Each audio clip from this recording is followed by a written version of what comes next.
श्राद्ध पक्ष की दशमी, एकादशी और द्वादशी, इन 3 तिथियों पर एक रोटी में थोड़ा सा मीठा रखकर सोमप पितृ का नाम लेकर यदि गाय को खिला दिया जाता है तो अगर कोई पूर्वज प्रेत योनि में भी पड़ा हुआ होता है, भटक रहा होता है, जिसको पिंड नहीं मिला, जो अचानक मर गया होता है, अधोगति में चले गया होता है, उस जीव की मुक्ति दशमी श्राद्ध पक्ष की, एकादशी श्राद्ध पक्ष की और द्वादशी श्राद्ध पक्ष की, ये 3 दिन सोमप पितृ का नाम लेकर रोटी में, पूड़ी में मीठा रखकर अगर गाय को खिला दिया जाता है ये 3 दिन तक, तो वो पितृ कभी भटकते नहीं है, उनको मुक्ति प्राप्त हो जाती है मोक्ष में। पितृपक्ष को हम समझे। किसी ने कहा नखून मत काटना, किसी ने कहा नया कपड़ा मत लेना, पितृपक्ष में 16 दिन नए कपड़े नहीं लेना चाहिए, कोई कहे ये नहीं करना चाहिए, कोई कहे मकान का मुहूर्त, कोई कहे ये मुहूर्त, कोई कहे वो मुहूर्त, कोई कहे अच्छा काम करने के लिए मत जाओ, अच्छा मंगल कार्य के लिए आगे मत बढ़ो। शिव महापुराण की कथा कहती है कि पितृ बुरे नहीं होते हैं,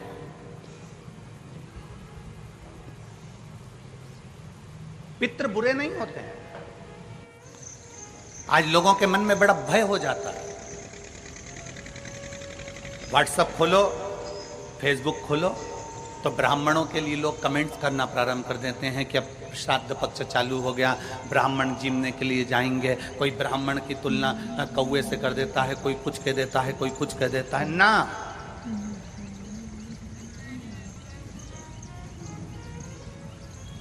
गायत्री करने वाला ब्राह्मण, वेद पाठ करने वाला ब्राह्मण, संध्या करने वाला ब्राह्मण की तुलना किसी साधारण से नहीं होती, उसकी तुलना तो स्वयं नारायण और ब्रह्मा से होती है, स्वयं नारायण और ब्रह्मा से होती है। किसी ने कहा कि तुम अभी नया वस्त्र मत लो, पितृपक्ष चल रहा, नया काम मत चालू करो, पितृपक्ष चल रहा है। श्राद्ध का मतलब क्या है? श्राद्ध का मतलब है आपकी पूर्ण श्रद्धा, आपका पूर्ण विश्वास, आपका पूर्ण भरोसा। पूर्ण श्रद्धा, पूर्ण विश्वास, पूर्ण भरोसा।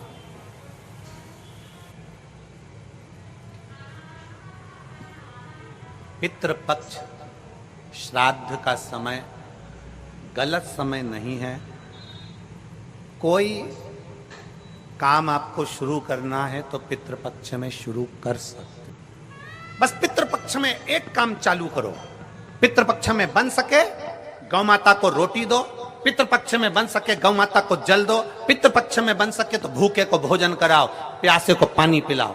पितृपक्ष में बन सके, तुम्हें किसी ने कह दिया, कोई विद्वान ने तुम्हें बता दिया कि तुम्हारे पितृ दोष है, तुम्हारे घर में काल सर्प दोष है, तुम्हारे घर में ऐसा दोष है, तो एक काम चालू करो। 16 दिन श्राद्ध के एक चावल का दाना देवाधिदेव महादेव के शिवलिंग पर समर्पित करो, दूसरा चावल का दाना अशोक सुंदरी की जगह पर समर्पित करो और 1 लोटा जल पहले अशोक सुंदरी वाली जगह पर थोड़ा सा चढ़ाओ, उसके बाद शंकर भगवान को उस जल को अर्पित करो। अपना गोत्र बोलकर, अपने पितरों का स्मरण कर कर आपका पितृदोष अपने आप शांत हो जाएगा, दोष मिट जाएगा,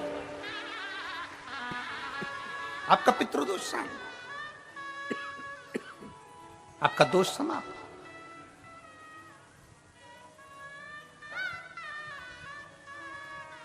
एक चावल का दाना शिवलिंग के ऊपर, एक चावल का दाना अशोक सुंदरी के ऊपर। और जल कहां चढ़ाना है? पहले जम के बोलो जरा, आवाज नहीं आई, जम के बोलो जरा। अशोक सुंदरी की जगह। और फिर जल कहां चढ़ाना है? शिवलिंग के ऊपर। शंकर बाबा क्या बोलकर? अपना गोत्र। जिसको गोत्र नहीं मालूम उसको एक चीज मालूम होना चाहिए, शंकर का नाम। श्री शिवाय नमस्तुभ्यम, ओम नमः शिवाय, नमः शिवाय। गौरी शंकर। शिव महापुराण की कथा कहती है दक्ष प्रजापति के पुत्रों को देवऋषि नारद ने भजन में लगा दिया। एक बेटी हुई जिसका नाम था स्वधा। क्या नाम है उसका? जम के बोलिए जरा, स्वधा। जितने लोग कथा सुन रहे हैं आस्था चैनल पर, पंडाल में, फेसबुक, यूट्यूब पर, तर्पण शिव महापुराण में इस नाम का उच्चारण 5 बार आप लोगों को करना है। ये स्वधा दक्ष प्रजापति की बेटी है और पितरों की धर्म पत्नी है। इस पितरों की धर्म पत्नी स्वधा का नाम लेने से अगर हमने कंडा, गोबरी, गाय का जो गोबर होता है कंडा, उसको जलाकर अगर धूप नहीं दी हो या किसी ब्राह्मण को भोजन आदि नहीं कराया हो या तिलांजलि तर्पण नहीं करा हो, पिंड नहीं दिया हो या श्राद्ध पक्ष में किसी को कोई दान ना करा हो तो उसका दोष ना लगे, उसके लिए तर्पण शिव महापुराण में पितरों की धर्म पत्नी स्वधा का नाम का स्मरण आप और हमको साथ में करना है। सभी लोग एक साथ में बोलेंगे, स्वधा स्वधा स्वधा स्वधा स्वधा। बस ये 5 बार जो उच्चारण आपने पितरों की धर्मपत्नी स्वधा का करा है, जिस समय पर पितृलोक से आर्यमा देव के साथ में हमारे यहां पर आते हैं। और मेरा बहुओं से निवेदन है, बेटियों से निवेदन है, माताओं से निवेदन है, मान लो आपको कोई ब्राह्मण देवता ने कहा कि आपके यहां पितृदोष है, आपको कह दिया कि पितृदोष है, तो आपको घबराना नहीं है कि महाराज जी मुझे क्या करना पड़ेगा। पितृदोष है, एक चावल का दाना घर में से लीजिए, हथेली पर रखिए, पानी का जो मटका होता है, हंडा होता है, पानी का जो मटका है, हंडा है, जहां पर रसोई घर में तुम पानी रखते हो, उस हंडे के पास में, मटके के पास में उस चावल के दाने को लेकर जाइए, अपने पितरों का स्मरण कर कर स्वधा स्वधा स्वधा स्वधा स्वधा 5 बार बोलकर शंकर भगवान के शिवलिंग पर, तुम्हारे घर में शिवलिंग हो तो घर में, और अगर मंदिर में शिवलिंग हो तो मंदिर में, उस चावल के दाने को चढ़ा दीजिए। कैसा भी पितृदोष होगा समाप्त हो। मात्र स्वधा का स्मरण बहुत।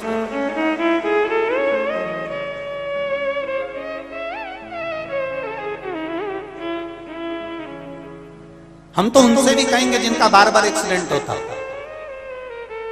जो बार बार गिरते पड़ते रहते हो, बार बार एक्सीडेंट होता हो, बार बार उनको चोट लगती हो, बार बार, और उनको भी कहेंगे जिनको सर्दी की बीमारी या दमे की बीमारी या श्वास की बीमारी, उनसे भी कहेंगे कि श्राद्ध पक्ष में एक चावल के दाने का प्रयोग स्वधा नाम से अवश्य करें। चलने में दम नहीं भराएगी, श्वास नहीं भराएगी। और दूसरा, जो सर्दी का जिसको कोटा होता है, बार बार सर्दी हो जाती है, निमोनिया हो जाता है, कफ बना रहता हूं, उनके लिए भी स्वधा नाम का स्मरण। महाराज स्वधा नाम का स्मरण। दक्ष प्रजापति के घर में बेटी का जन्म हुआ जिसका नाम था स्वधा। स्वधा का जन्म लेते ही स्वधा श्वेत वस्त्र को धारण करते थे।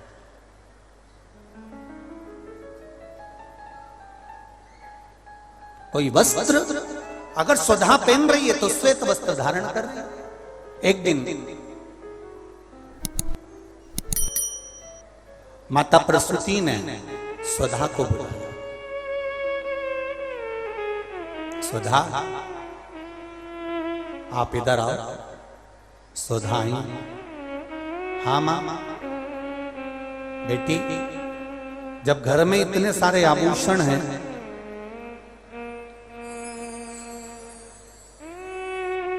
और घर में इतने सारे आभूषण जब रखे हुए हैं तो तुम उन आभूषणों को धारण क्यों नहीं करते? उन आभूषणों को क्यों नहीं पहनते? घर में इतने सारे वस्त्र रखे हैं तो तुम उन वस्त्रों को धारण क्यों नहीं करते?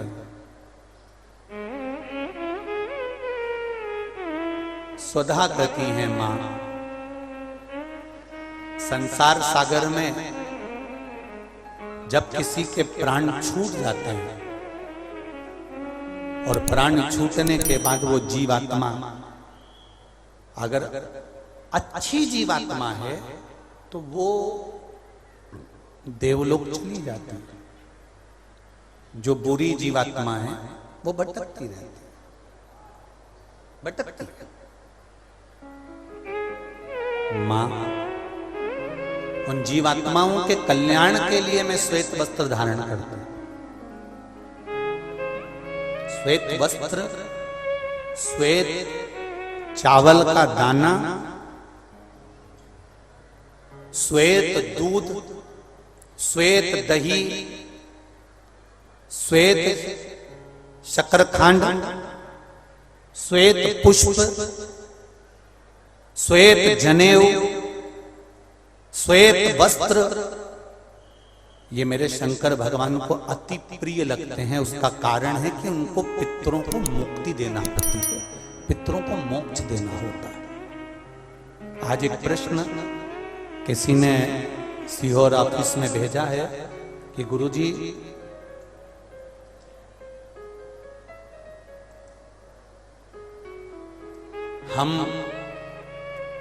हमको श्राद्ध पक्ष में हम जो ब्राह्मण को भोजन कराते हैं या हम किसी को भोजन कराते हैं तो वो हमारी जीवात्मा को क्या वो मिलता है?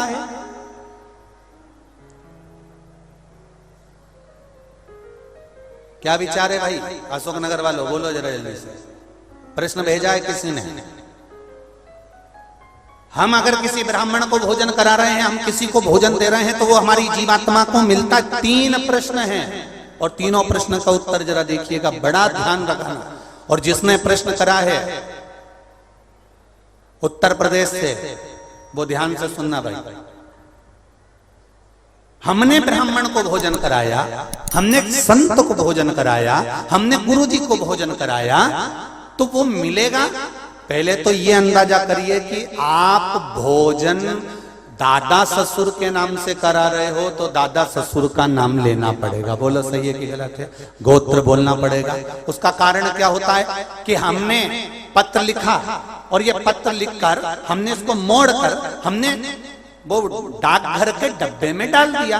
हमने नाम लिखा, पता लिखा, पिन नंबर लिखा, एड्रेस पूरा लिखा, मोबाइल नंबर पूरा लिखा और हमने डब्बे में डाल दिया। अब पूरे अशोक नगर में चौराहे चौराहे पर ढेर सारे डाकघर के डब्बे लगे। इन सब डब्बों में से चिट्ठी इकट्ठी होती है, एक जगह पर आती है, बड़े डाकघर में पहुंचती है, बड़े डाकघर में से छटकर फिर एड्रेस पढ़ा जाता है।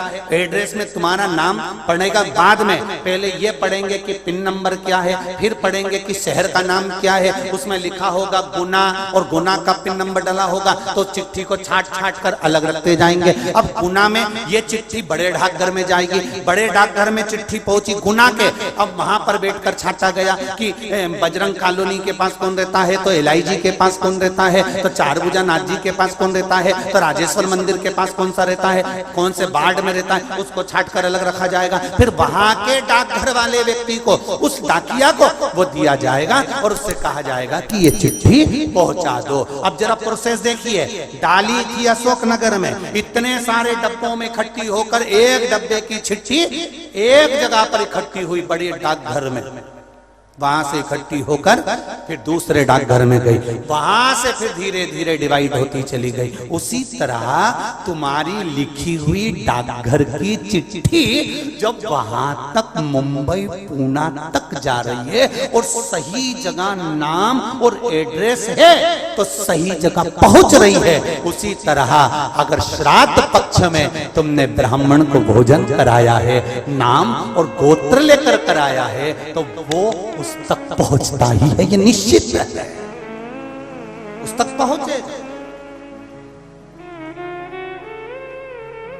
फिर दूसरा प्रश्न किया उसने, गुरुजी से पूछ के बताना कि गुरुजी तो कथा में कहते हैं कि मनुष्य की योनि छूटने के बाद फिर कौन सी योनि मिलती है किसको मालूम। ये गुरुजी ने कथा में कहा। तो हम भी नहीं कह रहे झूठ कि हमने कथा में नहीं किया, हमने कहा। तो उसने प्रश्न करा, अगर वो दूसरी योनि में होगा तो तुमने जो भोजन दिया, हो सकता है वो सांप बन गया, चींटी बन गया, झिंगूर बन गया, शेर बन गया, तो वो खीर पूड़ी खाएगा क्या? और पंडित जी को तो खीर पूड़ी खिलाने का बोलते हैं। फिर जब वो दूसरी योनि में पहुंच गया तो उसको खीर पूड़ी कैसे मिली? पंडित जी से, गुरु जी से पूछ के बताओ। तो हमारा निवेदन है, जब हम यहां से रुपया अमेरिका भेजते हैं तो वहां हमारा इंडियन पैसा नहीं होता, वहां डॉलर में चेंज हो जाता है। उसी तरह खीर पूड़ी भी डॉलर में चेंज हो जाती है, जैसा वो खाएगा वैसा उसे मिल जाएगा।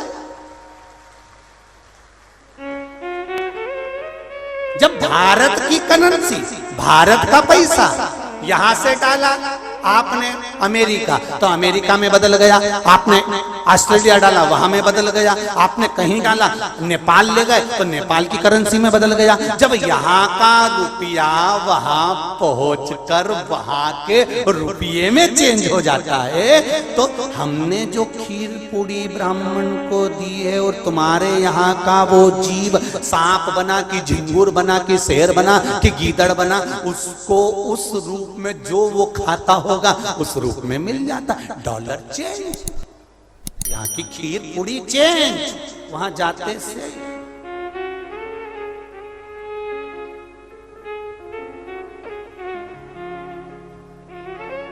फिर तीसरा प्रश्न लिखा, अगर हमारे घर के पूर्वज शिव महापुराण की कथा सुन सुन के तर गए तो फिर हम श्राद्ध काय को करें? उनको तो मिलेगा ही नहीं, वो तो वैकुंठ पहुंच गए, फिर उनको श्राद्ध में भोजन कराने से मतलब क्या? तो हमारा इतना सा कहना है, यूपी वालों जो तुमने प्रश्न करा बहुत जोरदार करा रे, तो एक उत्तर और अच्छे से सुन लो कि मान लो तुमने अगर श्राद्ध में भोजन कराया और तुम कह रहे हो उनका तो मोक्ष हो गया शिव पुराण सुनकर, फिर श्राद्ध करने से कौन सा फायदा? तो तुम भोजन कराओ, ये भोजन का फल वहां जाएगा। जैसे तुमने कोई सामान या रुपया मुंबई भेजा तुम्हारे रिश्तेदार किया, और मुंबई में रिश्तेदार का मालूम पड़ा कि उनने घर छोड़ दिया, या वो कहीं चले गए, या वो कहीं समाप्त हो गए, तो वो रुपया, वो सामान तुम्हारा वापिस तुम्हारे पास आ जाएगा। तो तुमने जो पुण्य करा है, अगर उसने नहीं लिया तो वो पुण्य तुम्हारे खाते में वापिस आ जाएगा। इसलिए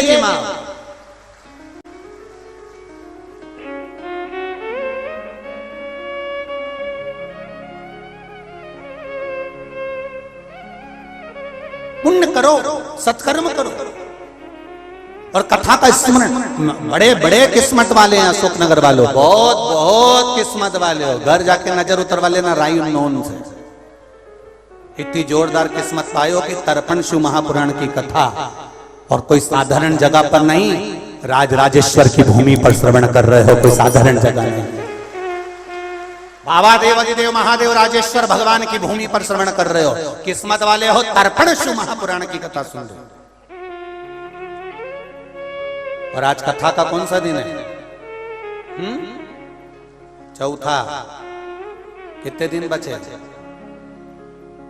25 को समापन, अमावस्या, खीर पूड़ी खाओ और दूसरे दिन से फरियाल की तैयारी में लग जाओ।